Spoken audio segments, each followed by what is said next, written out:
ఓం నమో వెంకటేశాయ. టీటీడీకి సంబంధించిన కొత్త అప్డేట్ ఇది. ఖచ్చితంగా అందరూ తెలుసుకోవాల్సిన అప్డేట్ ఇది. జాగ్రత్తగా వినండి. అదేంటంటే తిరుమలకి చేరుకునే మెట్ల మార్గం అలిపిరి ఉంది కదా, ఇక్కడ టైమింగ్స్ అనేటివి మార్చడం జరిగింది. ఎందుకు మార్చారో రీజన్ కూడా మనకి తెలుసు. అదేంటంటే చిరుతపుల్ల సంచారం. పోయిన సంవత్సరం చిరుతపులి బారిన పడి ఒక చిన్న పాప కూడా చనిపోయింది కదా.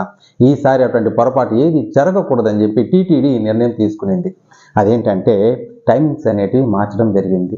టైమింగ్స్ ఏంటంటే ఉదయం 5 గంటల నుండి మధ్యాహ్నం 2 గంటల వరకే అలో చేస్తారు. అది కూడా అందరినీ 5 గంటల నుంచి 2 గంటల వరకే అలో చేస్తారు. 2 గంటల పైన గ్రూపులుగా డివైడ్ చేస్తారు. గ్రూపులుగా డివైడ్ చేసి ఒక 50-60 మందిని డివైడ్ చేసి వాళ్ళని ఒకేసారిగా పైకి పంపించడం. ఆ విధంగా గ్యాప్ తీసుకొని ఈ భక్తుల్ని పైకి తీసుకొని వెళ్తారనమాట. ఈ 2 గంటల పైన 12 సంవత్సరాల లోపల పిల్లల్ని అస్సలు అలో చేయరు.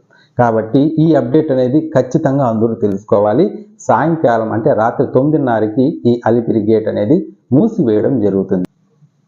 ఒక కంచె ఏర్పాటు చేసేస్తే సరిపోతుంది కదా, కింద నుంచి పై వరకు అనే నిర్ణయం కూడా దాని గురించి కూడా ఆలోచించడం జరిగింది. కాకపోతే ఈ వన్యమృగాల స్వేచ్ఛకి భంగం కలుగుతుంది కదా, అది అలా జరగకూడదు, వాటి స్వేచ్ఛకి భంగం కలగకూడదు అనే ఉద్దేశంతో ఈ టైమింగ్స్ మార్చడం జరిగింది అన్నమాట.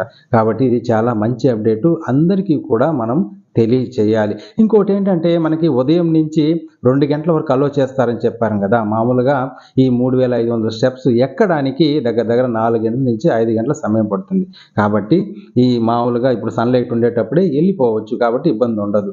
ఇంకోటి ఏంటంటే ఈ చిరుత పులులు కూడా రాత్రి 7-8 గంటల మధ్యనే దాడి చేస్తూ ఉన్నాయి. కాస్త చీకటి పడిన తర్వాతే ఇవి దాడి చేస్తున్నాయి. కాబట్టి మా 2 గంటల పైన బృందాలుగా పంపించాలని టీటీడీ నిర్ణయించింది. మనం కూడా ఉదయం పూట మనం వెళ్ళేటప్పుడు కూడా టీటీడీ ఏదో బందోబస్తు చేస్తుందని మనం నమ్ముకోకుండా మనం కూడా జాగ్రత్తగా ఉండాలి. చుట్టుపక్కల మనము అబ్జర్వ్ చేస్తూ ఉండాలి. ఏమన్నా అలికిడి విన్నా కూడా మనం జాగ్రత్త పడాలి. మన సేఫ్టీ కూడా మనం చూసుకోవాలి కదా. కాబట్టి మనం కూడా ఎంతో జాగ్రత్తగా మనము ఆ మెట్లెక్కాలి.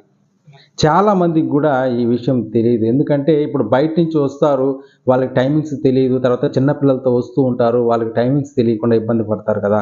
కాబట్టి వాళ్ళందరికీ కూడా ఈ వీడియో రీచ్ అయ్యేటట్టు షేర్ చేయండి. ఓం నమో వెంకటేశాయ.